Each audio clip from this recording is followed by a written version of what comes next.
Hello guys, welcome back to Legal Notes and today's topic is about preamble. Preamble क्या है उसके बारे में पढ़ेंगे. So first we reading out this. We, the people of India, have solemnly resolved to constitute India into a sovereign, socialist, secular, democratic republic and to secure to all its citizens. तो यहाँ पे क्या सबसे पहले India के people की बात हो रही है कि जो इंडिया के पीपल है वो कसम खा रहे हैं कि वो इंडिया को सॉवरेन बनाएगा, सोशलिस्ट बनाएगा, सेकुलर बनाएगा, डेमोक्रेटिक एंड रिपब्लिक बनाएगा और वो अपने सारे सिटीजन्स को प्रोटेक्ट करेगा, सिक्योर करेगा.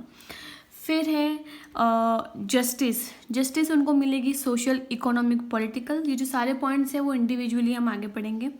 उसके बाद में है लिबर्टी होगी यानी फ्रीडम होगी, freedom of thought, expression, belief, faith and worship.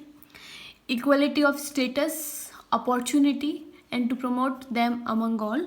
तो उनके पास इक्वलिटी होगी किस किस चीज़ में, उनके स्टेटस को लेकर, और उनको इक्वल अपॉर्चुनिटी मिलेगी और उन सबको साथ में प्रमोट करेंगे.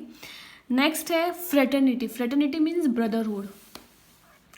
Fraternity assuring the dignity of the individual and the unity and the integrity of the nations. तो यहाँ पे जो इंडिविजुअल की जो डिग्निटी बढ़ाएंगे, यूनिटी बढ़ाएंगे और इंटीग्रिटी भी अश्योर करेंगे नेशन की. उसके बाद में है एक जो यहाँ पे वर्ड है इंटीग्रिटी, सोशलिस्ट और secular.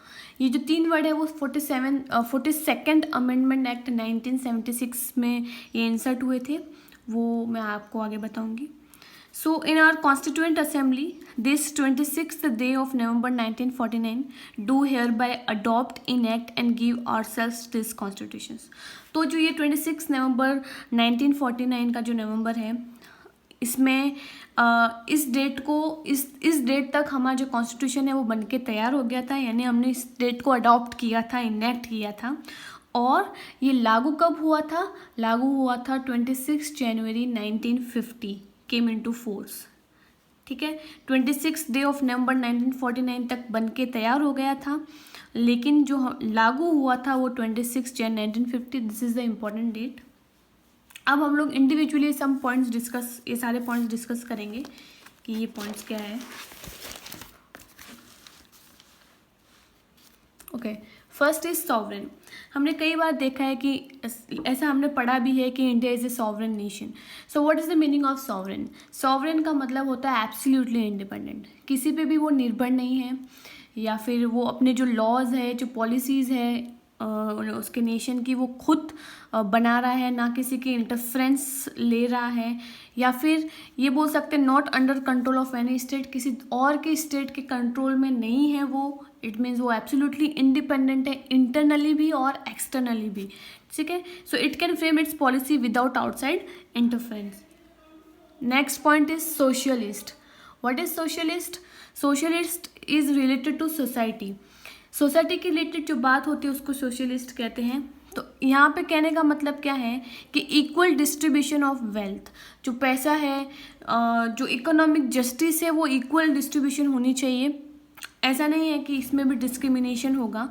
India is against exploitations and believe in economic justice to all citizens.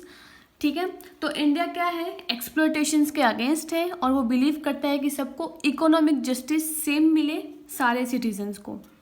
ठीक है, next point is secular. Secular is related to religion. It means India will never discriminate on the basis of religion. India कभी भी discriminate यानी कि भेदभाव नहीं करेगा religion के बेसिस पे. सारे रिलीजन्स इक्वल हैं. State neither force is citizens except specific religion. और ना ही स्टेट किसी को फोर्स करेगा सिटीजन को कि तुम ये कोई स्पेसिफिक रिलीजन को एक्सेप्ट करो या एक्सेप्ट ना करो. ये स्टेट कभी नहीं कहेगा. जिसको जो सही लगता है वो अपना रिलीजन चूज कर सकता है. So India will never discriminate on the basis of religions. Next thing is democratic. Democratic का मीन्स क्या होता है? जब हम हमारी गवर्नमेंट चूज करते हैं तो वो कैसे करते हैं हम लोग, इलेक्ट करके, किसको इलेक्ट करके अपने रिप्रेजेंटेटिव्स को। सो जो power of government vested in the hands of people, जो गवर्नमेंट का पावर है वो किसके हैंड में है, people. It means people vote कर रही है गवर्नमेंट को, people use this powers to elect their representatives, उसको डेमोक्रेटिक बोलते हैं। डेमोक्रेटिक में एक चीज़ आती है, एक पॉलिसी है, 1 person 1 vote। इट मीन्स यहाँ पे जो इंडिया में जो डेमोक्रेटिक जो इलेक्शन होते हैं वो 18 years प्लस इलेक्ट कर सकते हैं। Next is Republic. रिपब्लिक का मीन्स क्या होता है, the head of the state is president who is indirectly elected by the people. Republic का मतलब मीन्स भी यही होता है, ये रिपब्लिक और डेमोक्रेटिक वर्ड दोनों ही डायरेक्टली कनेक्टेड है, इनडायरेक्टली कनेक्टेड है। यहाँ पे जो प्रेसिडेंट को बोला है स्टेट का हेड, ना कि हेरिडेटरी मोनार्क को। हेरिडेटरी मोनार्क कौन होते हैं, किंग होते हैं, जो रूलर होते हैं। इट मीन्स पहले क्या होता था, जो किंग का बेटा ही किंग बनता था, वो अब वो चीज़ नहीं है। अब यहाँ पे स्टेट का हेड है प्रेसिडेंट। प्रेसिडेंट जो है वो हेड है, और वो कैसे इलेक्ट हो रहा है, वो इनडायरेक्टली इलेक्शन हो रहा है। डायरेक्ट पीपल इलेक्ट नहीं कर रहे, लेकिन इनडायरेक्टली पीपल ही इलेक्ट कर रहे हैं उनको। ठीक है, ये 5 पॉइंट हमने रीड कर लिए।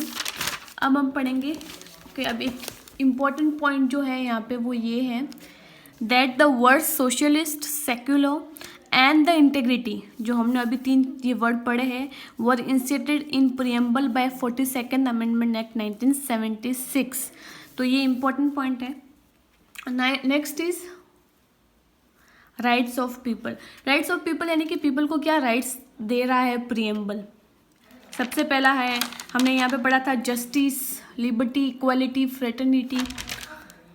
तो सबसे पहले हम लोग लिबर्टी पढ़ लेते हैं। लिबर्टी किस चीज़ की, लिबर्टी है freedom of people to choose their way in terms of views, feelings, thought. It means liberty का मतलब फ्रीडम, पीपल के पास फ्रीडम है कि वो अपने व्यूज, फीलिंग, थॉट खुद चूज करे। ठीक है, thought, expression, belief, faith and worship, जिसको चाहे वो उनको वर्शिप कर सकते हैं। It's up to the people.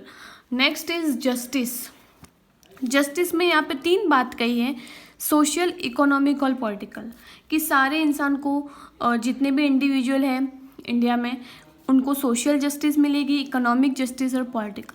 Social justice means no discriminations on the ground of caste, creed, gender, religion. Social justice का मतलब कोई भी भेदभाव नहीं होगा, किस ग्राउंड पे, कास्ट के ग्राउंड पे, क्रीड या जेंडर या रिलीजन में। Economic, no discriminations on the basis of wealth, income, economic status. यहाँ पे वेल्थ हो गया, पैसा हो गया, इकोनॉमिक स्टेटस हो गया, उनके बेसिस पे यहाँ पे भेदभाव नहीं होगा, वो इकोनॉमिक स्टेटस हो गया, इकोनॉमिक जस्टिस हो गई। And next is political. Political justice क्या होता है, no discriminations to participate in political opportunities. It means कि सबको इक्वल पॉलिटिकल अपॉर्चुनिटीज़ मिलेगी। ऐसा नहीं है कि किसी को ज़्यादा पॉलिटिकल अपॉर्चुनिटीज़ मिल रही है और किसी को नहीं मिल रही है, सबको इक्वल मिलेगी, इसमें भी भेदभाव नहीं होगा। तो सबको इक्वल राइट है to participate in the political opportunities. Next is equality. Equality means क्या होता है, removing all types of discriminations. Equality में सारे टाइप्स ऑफ डिस्क्रिमिनेशन, जो भेदभाव है, वो रिमूव करने की बात हो रही है। No section of society has any special privileges. ऐसा नहीं है कि कोई जो सेक्शन ऑफ सोसाइटी है उसको स्पेशल प्रिविलेज मिल रहे हैं। प्रिविलेज मीन्स एडवांटेज मिल रहे हैं, और किसी सेक्शन ऑफ सोसाइटी को बिल्कुल प्रिविलेज नहीं मिल रहे। नहीं, सबको इक्वल प्रिविलेज मिलेंगे। Next thing is fraternity. Next और लास्ट पॉइंट है हमारा फ्रेटर्निटी। फ्रेटर्निटी का मीन्स होता है फीलिंग ऑफ ब्रदरहुड, यानी भाईचारा। हमको इंडिया में कैसे रहना है, एक दूसरे के साथ हमको भाईचारा बनाना है, हमको कंट्री के साथ भी और कंट्री के पीपल के साथ भी। Thank you.